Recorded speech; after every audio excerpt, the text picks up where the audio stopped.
ఇప్పుడు కరెక్ట్గా పావు గంట అయింది టైం చూశాను. చూసారా ఇక్కడ అంచుల దగ్గర ఎలా లెగిసినట్టు వచ్చింది కదా. ఇప్పుడు ఇలా అంటే కాలినట్టు అనమాట. పావు గంట అయింది ఒకవైపు కాలేసరికి. దీన్ని మెల్లిగా తిరగదిప్పాలన్నమాట. అలా అండి పావు గంటకి ఇలా చూసారా గోల్డెన్ కలర్లో ఇలాగ కాలిందనమాట. ఇంకా కొంచెం ఎర్రగా కూడా కాల్చుకోవచ్చు. రెండో వైపు కూడా తిరగదిప్పాను. మెల్లిగా తిరగదిప్పుకోవాలి. చిన్నదే కాబట్టి ఒక హస్తము చట్టంతో తిప్పేయచ్చు. పెద్ద రొట్టె అయితే రెండో గరిటె కూడా అవసరం అవుతుంది. హస్తంతో తిప్పేశాను. ఇలాగ మళ్ళీ మీడియం ఫ్లేమ్ కంటే ఇంకా సన్నగా పెట్టుకోవాలి. ఎంత సన్నగా పెడితే నిదానంగా మనకి తొందరపడకుండా ఉంటే మంచిగా ఉడుకుతుంది అనమాట. లోపల ఉడుకుతుంది, అలాగే వేగుతుంది అనమాట. పైకి టేస్ట్ చాలా టేస్ట్గా ఉంటుంది. దోరగా ఇలా ఎర్రగా కాలితే ఇంకో పావు గంట అనమాట రెండో వైపు. అప్పుడు పర్ఫెక్ట్గా దెబ్బ రొట్టె రెడీ అవుతుంది.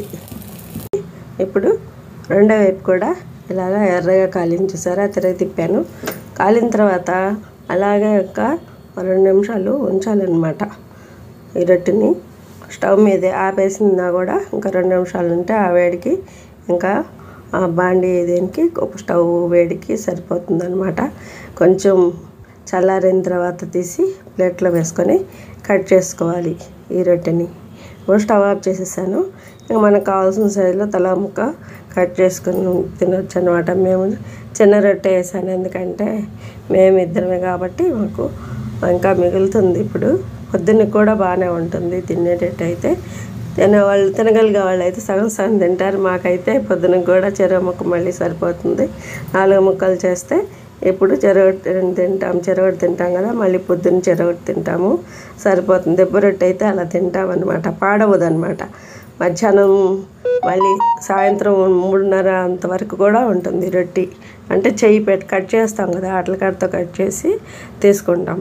ఇదే విధంగా దెబ్బ రొట్టె బెల్లంతో వేయాలంటే బెల్లం కొంచెం పొడి చేసి దానిలో కలుపుకొని వేసుకోవాలన్నమాట. కొబ్బరి కూడా వేసుకుంటారు కొందరు, కానీ మాకు మా వారికి ఎక్కువ తీపి రొట్టె ఇష్టం ఉండదు. అందుకని జీలకర్ర వేసి ఇలా చేసుకుంటాము. ఉల్లిపాయ పచ్చిమిరపకాయ వేస్తే మాత్రం తొందరగా పొద్దునకి ఉండదన్నమాట. ఇప్పుడు తినేటట్టయితే ఉల్లిపాయ పచ్చిమిరపకాయ వేసుకోవచ్చు అనమాట. జీలకర్ర కరివేపాకు చిన్న ముక్కలు కట్ చేసి అన్నీ వేసుకోవచ్చు. బాగుంటుంది అది కూడా టేస్ట్. తీపి రొట్టె అయితే అసలు మళ్ళీ తర్వాత రోజు ఈ రొట్టె అయితే సాయంత్రం ఇప్పుడు ఏదైనా ప్రయాణాలు చేసినప్పుడు ఇలాంటి ఈ దిబ్బ రొట్టె వేసుకెళ్ళామనుకోండి, పొద్దున్న రేపు మధ్యాహ్నం దాకా పిల్లలకి ఇవ్వచ్చు. చిన్న చిన్న ముక్కలు కడుపు నిండుగా ఉంటుంది. ట్రెడిషనల్ వంట అనమాట. ట్రెడిషనల్ రొట్టె ఎప్పటి నుంచో పెద్దవాళ్ళు వాళ్ళైతే బొగ్గులతో తయారు చేసేవాళ్ళు. బొగ్గులు పైన పెట్టి ప్లేట్ మీద తయారు చేసేవాళ్ళు. కానీ ఇప్పుడు ఈ స్టవ్ల మీద